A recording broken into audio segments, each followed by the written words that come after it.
They were the women who stood beside the most ruthless monsters in human history, while their husbands orchestrated mass murder and eventually met their fates on the gallows or by their own hands.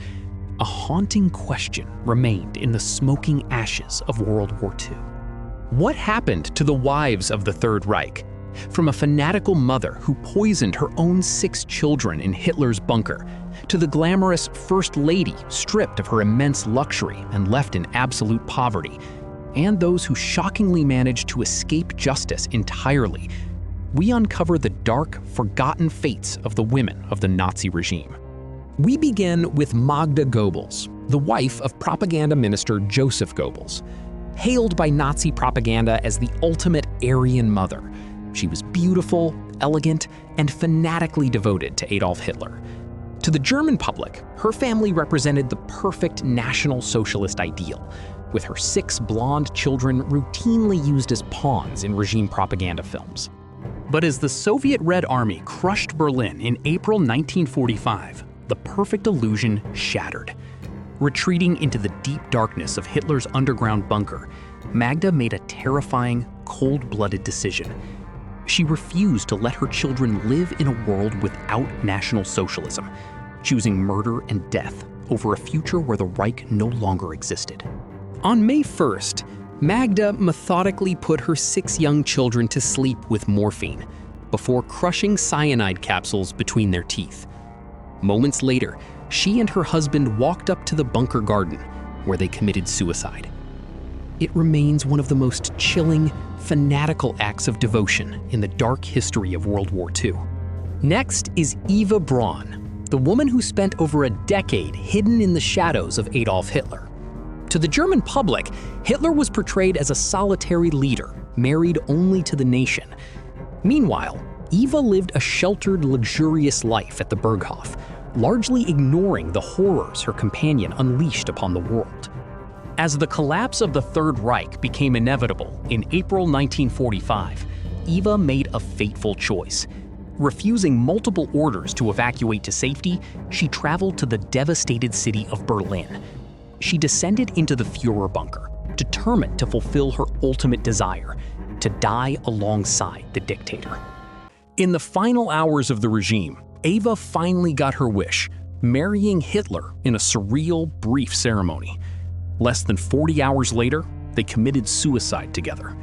Their bodies were carried up to the garden and burned, leaving behind only ashes and a legacy tied to history's darkest regime. We now turn to Emmy Goring, the high-profile wife of Reichsmarshal Hermann Goring. Because Eva Braun was kept completely hidden from the public, Emmy became the undisputed First Lady of the Third Reich. As a former prominent actress, she lived a life of unimaginable opulence, surrounded by stolen European art, priceless jewels, and massive country estates. She was the glamorous, public face of a regime built on plunder and terror, completely detached from the suffering of millions.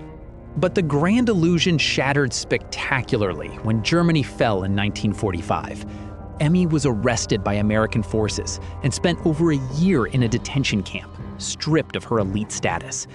In 1948, a denazification court classified her as a Nazi beneficiary and accomplice. They confiscated 30% of her massive wealth, banned her from ever performing on stage again, and left her completely ruined financially and socially in the wreckage of post-war Germany. Emmy Goring survived the war, but spent the rest of her long life in absolute obscurity. She moved into a tiny, cramped apartment in Munich, a brutal contrast to the palatial castles she once ruled. Until her death in 1973, she never expressed remorse for the regime's atrocities, choosing instead to write memoirs defending her husband.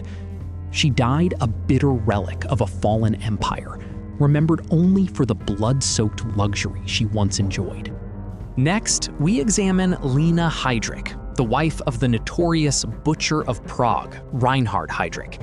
Far from being a passive bystander, Lena was an aggressive, fanatical Nazi who actually introduced her husband to the National Socialist Party and pushed him into its inner circle. While Reinhard ruthlessly engineered the Holocaust, Lena fully embraced his brutal ideology, ruling over their occupied country estate in Czechoslovakia with terrifying cruelty toward the Jewish forced laborers working on her grounds. When her husband was assassinated by Czech resistance fighters in 1942, Lena's status as a top Nazi icon was cemented, and she was granted a massive estate by Hitler himself.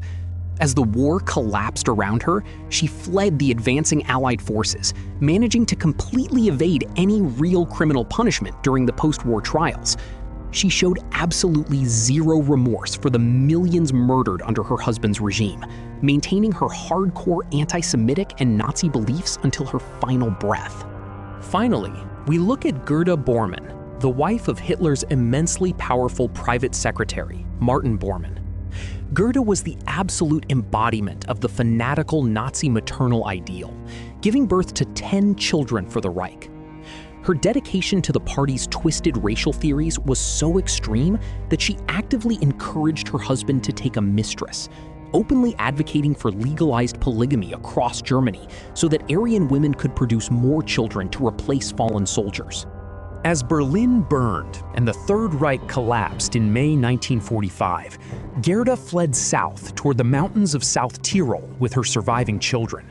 However, her escape was short-lived, as she was soon discovered and detained by Allied forces. Stripped of her power and wealth, she never had the chance to face a war crimes tribunal. Instead, she succumbed to advanced cancer, dying agonizingly in a military hospital in 1946 at the young age of 36. The ultimate irony of Gerda Bormann's life lay in the fate of the children she had desperately tried to breed for a 1,000-year Reich. Following her death, her children were adopted by devout Catholic families and entirely rejected their parents' monstrous beliefs. In a striking twist of fate, her eldest son, named Adolf after the Führer himself, later renounced his Nazi heritage completely and became a Roman Catholic priest, spending his life preaching the exact opposite of his mother's fanaticism. The stories of these women reveal a deeply disturbing truth about the Third Reich. They were not merely passive bystanders or innocent wives trapped in the shadows of monstrous men. They were active participants, enablers, and fanatical believers who fully embraced a regime of hatred. Whether driven by blind devotion, greed, or absolute ideological conviction, they intimately shared in the sins of the dictatorship. While some chose a grim death in the ruins of Berlin, others faced the harsh reality of social disgrace, lifelong poverty, and isolation. Yet the most unsettling cases remain those who manipulated the post-war system to live long, comfortable lives, completely unrepentant. Ultimately, history remembers them not just as wives, but as essential cogs in the most terrifying machinery of death the world has ever seen.